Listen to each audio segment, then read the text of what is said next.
Et bien voilà, bonjour à tous les amis, j'espère que vous allez bien.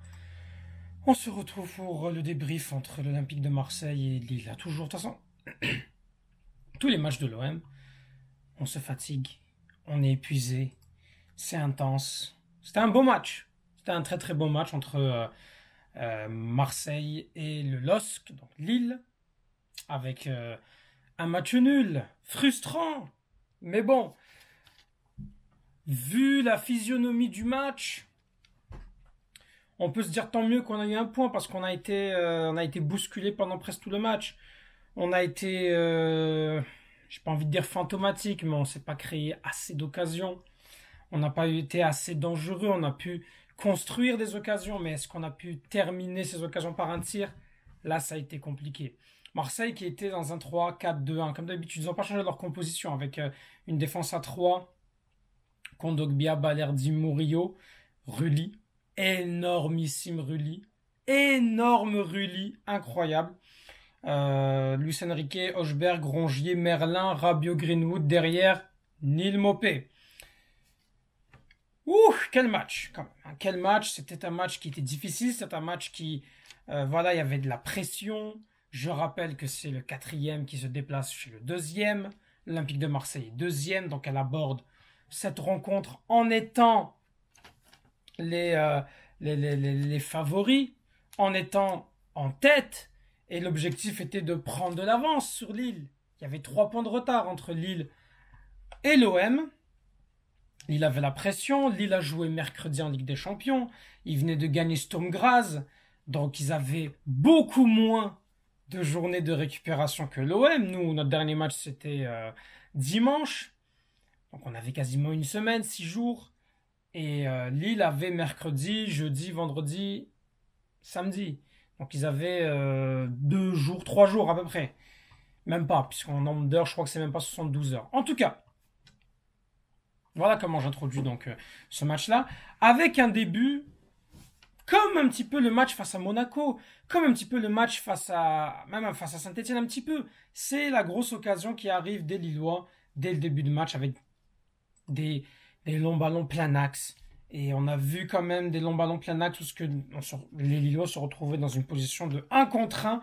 Et merci Geronimo Rulli qui a été là et qui a fait plein d'arrêts, plein de parades. Énormément d'arrêts de la part de Geronimo Rulli, les amis. Hein, donc, qui a fait de son mieux, qui a été là aux abords, malgré qu'il y a eu quelques relances qui ont été faites, dont une où est-ce que ça aurait pu déboucher sur un but de Jonathan David, qui aurait pu, qui aurait pu terminer très très dur et on aurait pu déjà encaisser l'ouverture du score. Bon, malgré tout, Geronimo Rulli, faut quand même, je vais quand même m'attarder un petit peu sur lui. Il a fait à peu près, il a fait 3 arrêts dans sa surface, 2 sorties aériennes, 5 ballons sauvés. Rulli en est pour beaucoup. Il a pas été aidé par une défense qui souvent s'alignait mal. Murillo qui était souvent mal aligné sur les pièges du hors-jeu, ce qui permettait à Zegrova et à Jonathan David d'avoir des opportunités de face à face.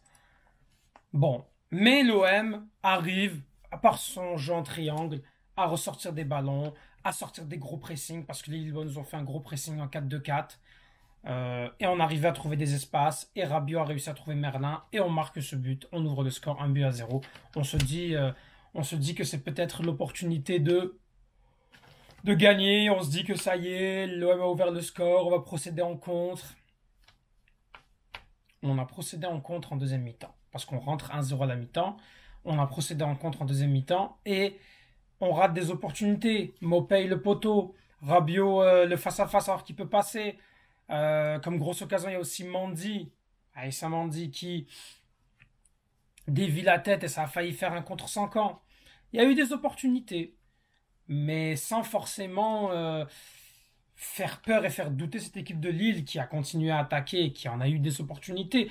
Malgré que l'OM à un moment donné était dans un temps fort et que Lille on sentait qu'ils étaient en train de s'éteindre, mais arrive la sortie de Rongier avec déjà le premier coaching, il fait sortir à un moment donné, bon, il fait sortir, ça c'est Bruno Genesio qui fait sortir Zegrova, il fait rentrer Bakker, Zegrova blessé, puis ensuite il commence son premier coaching avec Oussam Sahraoui, international marocain, sortie de Mandy, entrée de Thomas Meunier et André Gomes. Donc là, on sent, et 10 minutes après, on fait sortir Merlin, on fait sortir Rongier pour faire rentrer Cornelius et Lirola, ce qui oblige Cabella à monter, Rabiot à descendre. Et là, on se retrouve dans une situation où on veut subir, on veut essayer de tenir. Et malheureusement, on n'y arrive pas. Et on concède une faute, alors que Rulli était en train de nous faire un miracle, avec énormément d'arrêts. On concède un coup franc. Et Diakité qui avait un carton jaune et qui aurait pu bénéficier d'un deuxième carton jaune, je le précise, qui égalise un but partout. Après, on fait rentrer Jonathan Roux à la place de Neil Maupay, sans réussite. Et Lirola sur une contre qui l'a empêché. Lirola prend un rouge et match nul entre l'OM et Lille. J'ai pas trouvé, je suis désolé, je suis vraiment très fatigué, mais j'ai pas trouvé cette équipe de l'OM assez tranchante. Je pense il a manqué quand même un tueur. Il a manqué peut-être de rater. Il fallait pas rater les occasions qui nous sont présentées parce qu'on avait quand même un milieu de terrain. À Lille, on avait un pressing très difficile à contourner. Malheureusement, bon.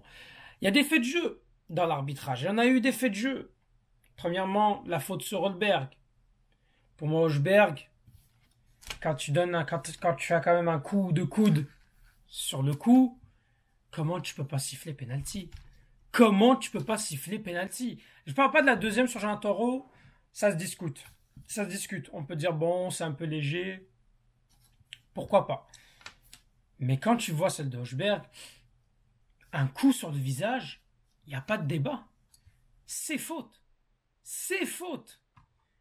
Pourquoi est-ce que on décide que là, non. Là, en fait, on va... M'excuse. Non, il n'y a pas d'erreur manifeste.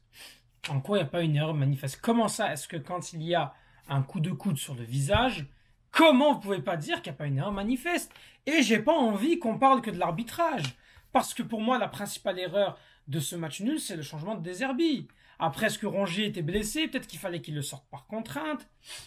Mais pour moi, il aurait peut-être dû faire sortir Merlin plus tôt. Et au lieu de faire rentrer un Cornelius, tu fais rentrer Jonathan Roux. Parce qu'à un moment donné, de l'autre côté, quand Zegrova sort, c'est le principal danger. Mandy, on sait qu'il va pas être dangereux. Il fait rentrer Bakker, qui a vocation défensive à la base. C'est un défenseur, Bakker. Il le fait rentrer, puis il lui dit d'attaquer. Bakker, il a eu quelques opportunités, mais voilà, c'était pas non plus trop grave. Mandy, bon, il sort par Thomas Meunier. D'accord, ça reste deux défenseurs.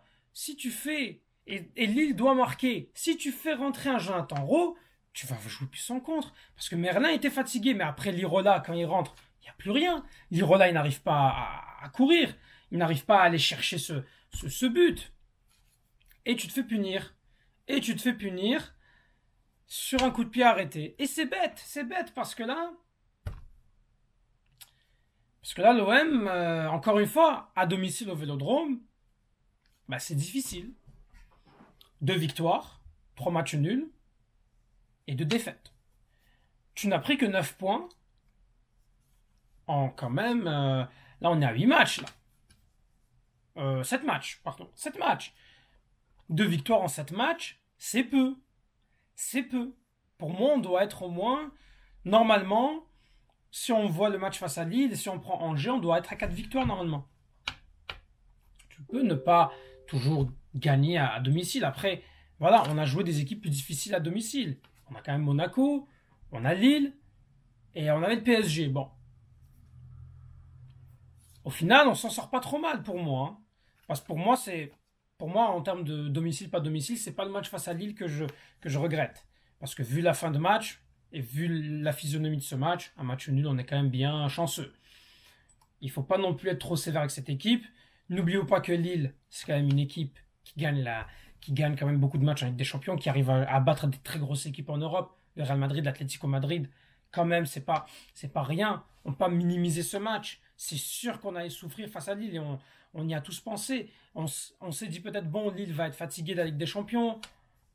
Mais cette équipe de Lille, elle est excellente. Et en ce moment, qu'on le veuille ou non, le meilleur buteur en plus, c'est Jonathan David. Ils ont une énorme attaque. C'est normal que tu ne peux pas gagner tous les matchs. Alors c'est une excuse bête, je sais, avec Marseille on doit être ambitieux. Normalement les matchs au Vélodrome c'est totalement de victoire. Mais Lille, et vu quand même l'arbitrage qui a été en notre défaveur, pour moi les joueurs n'ont pas démérité. Par contre De Zerbi, ça en questionne plus sur notre effectif, parce que De Zerbi en faisant sortir Rongier, on a vu qu'on n'existait plus au milieu de terrain. Attention, parce que là on dépend vraiment d'un joueur là. On pourrait dépendre d'un joueur, il faut faire gaffe. Il faut faire très gaffe parce que là, c'est difficile. C'est difficile et on a beaucoup souffert. Attention. Là, au classement, on est deuxième, 30 points. On rate une opportunité de revenir à 2 points du Paris Saint-Germain et de leur mettre de la pression. Là, le PSG va jouer Lyon. Donc, s'il y a une des deux équipes qui nous gagne, on est perdant. Parce que si Lyon gagne, là, elle revient à 2 points. Si le PSG gagne, ils reprennent 7 points d'avance sur nous. C'est bête. C'est très bête. Après, s'il y a match nul, on va avoir un petit regret. On va rester à 5 points, certes, mais on va avoir un regret en se disant on a raté une opportunité, peut-être de revenir à 2 ou à 3 points de Paris. Et si on avait gagné, que Lyon avait gagné, on se dirait on est à 2 points, attention.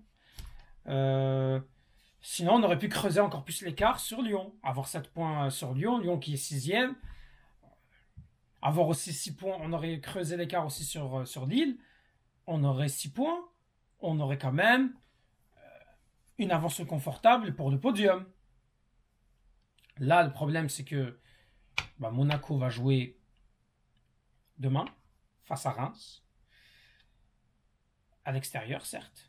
Mais attention, Monaco, si elle gagne, elle repasse devant nous. Donc on perd notre deuxième place. Au moins, on va rester sur le podium, ça c'est sûr. Mais sinon, attention. Là, en ce moment, au moment où je vous parle, Lens est en train de gagner 1-0 face à Auxerre. Lens revient à 4 points. Et Nice pourrait revenir à 4 points de nous si elle gagne son match. Lyon pourrait revenir à 2 points. Et là, on resterait dans cet embouteillage entre Marseille, Monaco, Lille, Lyon qui pourrait s'inviter. Parce que pour Lyon, c'était l'opportunité parfaite. Il passerait devant Lille. Et attention. Donc voilà. Voilà pour cette rencontre. C'est le dernier match de Ligue 1. On aurait aimé terminer la fin de l'année avec une victoire. C'est pas le dernier match de l'OM. On va jouer la Coupe de France face à Saint-Etienne à Geoffroy Guichard le dimanche 22 décembre à 14h45 heure française algérienne, 8h45 à Montréal. On verra. On verra qu'est-ce que ça va donner. Il faut juste se qualifier. Pour le match face à Saint-Etienne, moi, la Coupe de France, je vous dis la vérité. Là, on parlait vite fait de Coupe de France. Là. Moi, je m'en fous de comment on joue la Coupe de France. La Coupe de France, c'est pour la gagner. Donc moi, à partir du moment où tu passes les tours, j'oublie. J'oublie ce qui s'est passé. Match après match, il faut y aller. Et moi, je veux qu'on y aille pour la gagner. Parce qu'il y en a marre. Là. Ça fait depuis 89 qu'on n'a pas gagné de Coupe de France. Et ça fait depuis 2012 qu'on n'a pas eu de titre. Je pense que c'est le moment d'en gagner. Hein. Bref, à jamais les premiers. Allez l'OM, merci à vous.